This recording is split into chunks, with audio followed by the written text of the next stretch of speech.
Acha kujitetea, mpe. Mungu asaidie sana. Acha kupimisha. Simu imekuja kwa sababu Mungu ameshaona macho. Sasa umefanikiwa kwa hapo familia yako, wengine ni wakulima.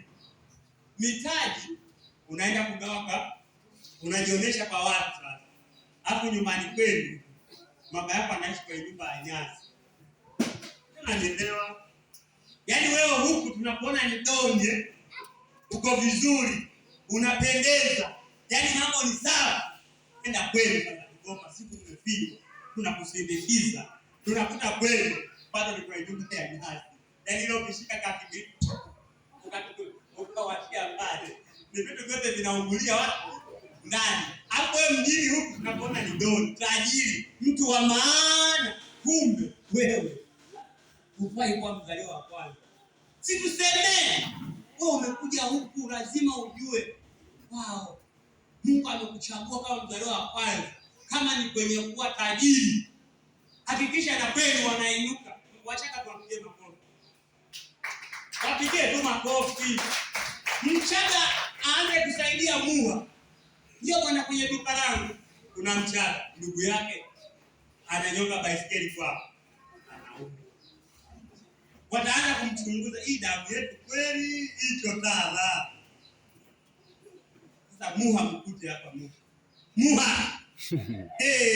Muha. Wakamwe. Muha. Ila inategemeana wilaya na wilaya, sawa? Yaani Muha Wachaka bwana, yeye hata Mchaga akimuidia baba, akimweka ndugu kwenye duka kiiba, anamsema. Akishamsema akakaa sema kijiweni, mimi nakupa za ndani. Unyesa afanye uchunguzi. Akishamsema yule kwenye duka, hapa anamwambia, "Ujue wote ni wezi. Ila afadhali zinaiba zinaenda kwenye ukoo." Sio, unanielewa? Afadhali anayeiba anapeleka kwenye nini? Kwenye ukoo. Mchaga aibe hapa ndio unapeleka kwa mademu. Wewe usharudi kwenu. Ataka. Sasa sisi hata kileta ndugu anaishi kwa matendo. Muda wote unamsema, unakana, unanyanyasa. Yaani akija kuchajwa au ni Mungu. Au naingia kama kwenye roho. Unataka kweli Mungu na ubishi wa waha. Kweli tawezani? Unaanza na kumpa sifa za ubishi. Kwa mwenzako. Itawezana kweli? Eti ana sifa za kazi. Mungu akusaidie sana. Wewe umefanikiwa, kumbuka wa kwenu. Wache. Umeona mchapa maisha kwenye familia, anza kubeba wengine. Mwisho wa siku kwenye makoti ukifa, hatukuziki nazo, tutakupigia kura kama mpango ya Yesu. Milioni za huku, milioni za huyu, ujana kijichanganya apata hata 100. Ndio maisha alivyo. Si umeshinda kutengeneza mapema? Mungu alikupa mapema kuliko umekuja mjini. Mungu akikufanikisha, unajua kwenu bado ni pahoro. Anza kupatengeneza. Sema amen. Si kila mtu anajua kwao. Na wengine ni siri. Ya sikupokea tukaja kwenu. Tukaa tunacheka. Sisi nasa tugaandishi. Tunasema tu kweli. Na wewe kweli au umezidi. Kuna sehemu moja nilikuwa naangalia kichekesho. Naambia mtu ana hela, ana gari, anakaa ofisini, ni boss. Ila ikifika nyumbani kwenye kupika, akimpa maharage na mpesapia mke wake. Yaani wewe ukimpa maharage apika kitu ya hesabu, umenunua nyama, zile kinyago zinakatoka hapo na mwenzapia. Ndio kabisa nimekupa kubwa. Rudi usiku. Zisipokuwa 10 ni ugomvi. Wanaume mpo. Kama hesabu hadi pinyama. Kanyama. Urafe. Mzaliwa wa kwanza ni rango. Ukiona eneo lolote umekuwa wa kwanza kufanikiwa, Mungu amekupa rango. Lakini mtu wa tatu,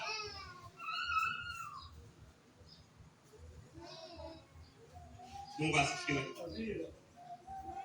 Mtu wa tatu ni mzaliwa wa kwanza,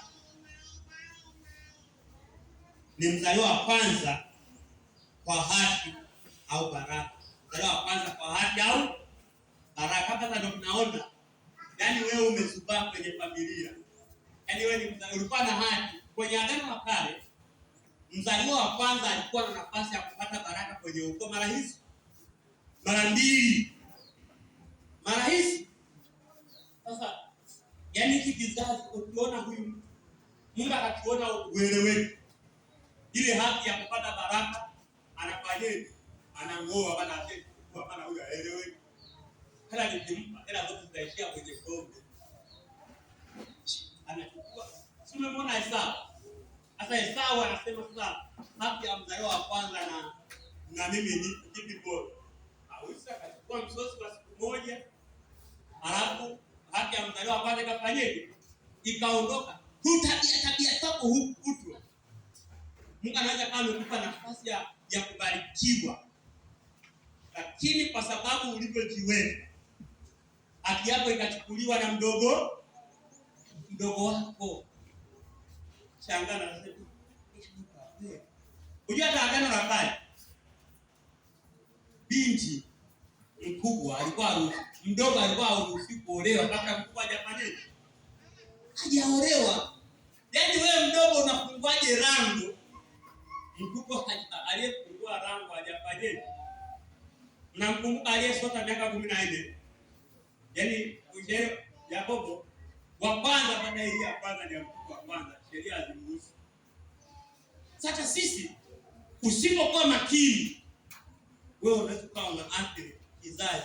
Unaweza kukuta wadogo zako wamefanikiwa na kusema jamani. Sasa watu wa kijiji wanasema mdogo wako ana maisha kuliko yeye. Yeye alishelewa wapi? Ingawaje sana. Lakini chinga kutulia kwenye lango la kizazi. Mungu atusaidie sana. Nimalizie kwa haraka kwa sababu ya muda. Mambo matano ambayo ni muhimu kwa yeyote ambaye awe ni kwenye huduma, awe ni mzaliwa wa kwanza kimwili, awe ni mzaliwa wa kwanza kiroho, ni ya muhimu kuzingatia ili yeye kizazi chake anachokipata kisipite kwenye mateso. Mungu asifiwe. Jambo la kwanza tulishalisema, mzaliwa wa kwanza ni lango. Mungu asifiwe. Na kwa sababu ni lango,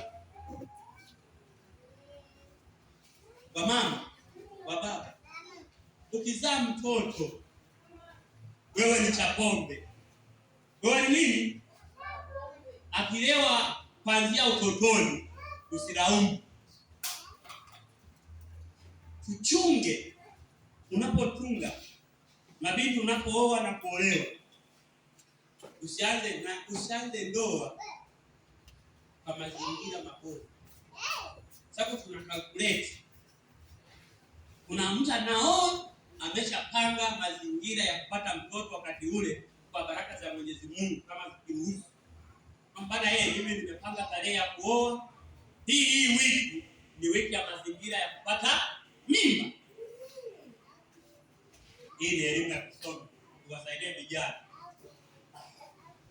Kama mazingira yamepangwa vile ni ya kupata mimba, alafu yale mazingira na wewe uko vibaya, yaani unaanza yale mazingira, umelewa, umepiga, umetukana, unayemtengeneza pale. Pia anasema Mungu anamjua mtu wake tangia tumboni mwa mama.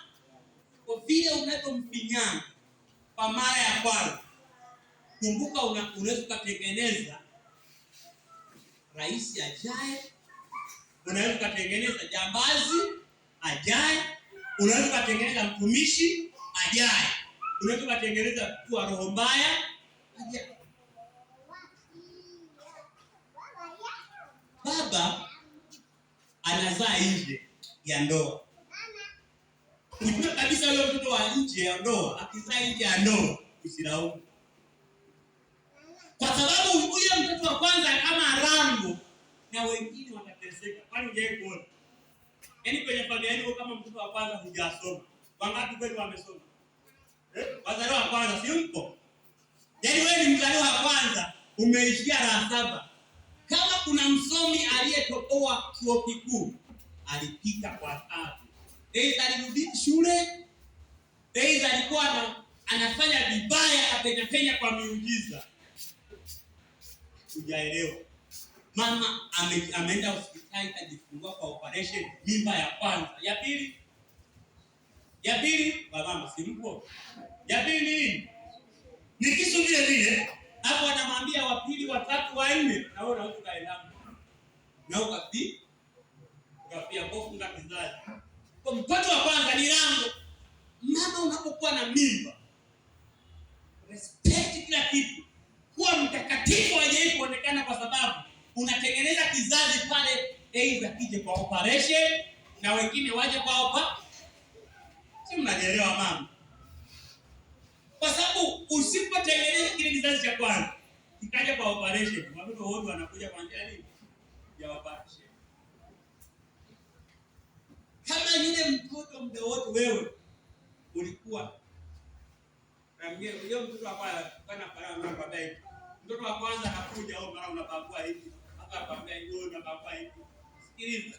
Mungu huyu ameshamchagua huyu ni nini? Ni rango. Hata mwingine ambaye sio rango, akija huku utakuta anakula udongo, anakula ugali. Yaani yeye anawaambia, mbona hii mimba vipi? Mbona hii bagui? Huyu sio rango. Hamna kitu. Anategemea rango la nini? Na kwanza, lakini yule wa kwanza utakuta au ni huyo jua Mungu anamwandaa. Kuna kitu specific anamdedesha kwa ajili ya familia. Sio tu wewe ujione, mjanja mnajua tu ni kukata udongo, kwa kata nyama, wewe ukatae nyama. Kuna kitu special kwa huyu anayezaliwa, unatakiwa ukitengenezee mazingira. Ingia rohoni, sio kuacha tu kula nyama. Tengeneza yani acha haya maroho ili kile ambacho palilia anayezaliwa ile nyota ni kubwa mno. Sasa tunashindwa kujiandaa zile nyota, ila tunaandaa mazingira ya vyakula tu. Muombe. Acha ugomvi, acha ukorofi. Heshimu ndoa. Ukitaka zaliwa wewe rais, anaandaliwa mapema tangia tumboni. Unaelewa? Unamwombea tangia tumboni. Unatengeneza mazingira yake tangia. Sasa wewe unaanza tangia tumboni. Unamtukana mtu amekupiga mweleka tumboni. Unaanza kumsema vibaya. Na tulia. Unaanza kumpigia tumboni. Unaelewa? Sasa tengeneza mazingira kama mzaliwa wa kwanza. Lakini jambo la pili, kama mzaliwa wa kwanza. Mzaliwa wa kwanza ni kivuli cha Yesu Kristo. Ilikuwa ni kivuli cha Yesu. Yesu Kristo ni mzaliwa wa kwanza, Adamu wa kwanza. Kupitia Adamu wa kwanza tumeona tumepata nini? Wokovu. Haleluya. Kwa mzaliwa wa kwanza unaweza kusababisha ukawa lango la wokovu kwenye nini? Kwenye familia. Epuka. Shida ni kwamba sisi wazaliwa wa kwanza tumekuwa lango la pombe, lango la uchoyo, lango la rushwa. Mzaliwa wa kwanza. Lakini yeye mzaliwa wa kwanza Mungu alimchukua kama kivuli cha Yesu Kristo ajaye kama mzaliwa wa ukombozi wa ulimwengu. Sasa wewe uliyezaliwa wa kwanza kimwili, umeshakomboa familia yako au familia yako bado inakukomboa? Wewe unaikomboa familia yako, familia bado inakusaidia. Una miaka 40 lakini bado naomba msaada kwa baba yako. Mzaliwa wa kwanza ni kivuli cha Yesu Kristo kama mkombozi. Tukija kimwili, kiuchumi, kiroho, kijamii, kisiasa, wewe unatakiwa uwe lango la kusaidia. Unasaidia sana. Yesu alikuwa lango alipokuja. Alikuwa hata wale ambao hawakuamini alipofufuka, walikuwa wamebaki na wao wafanyaje?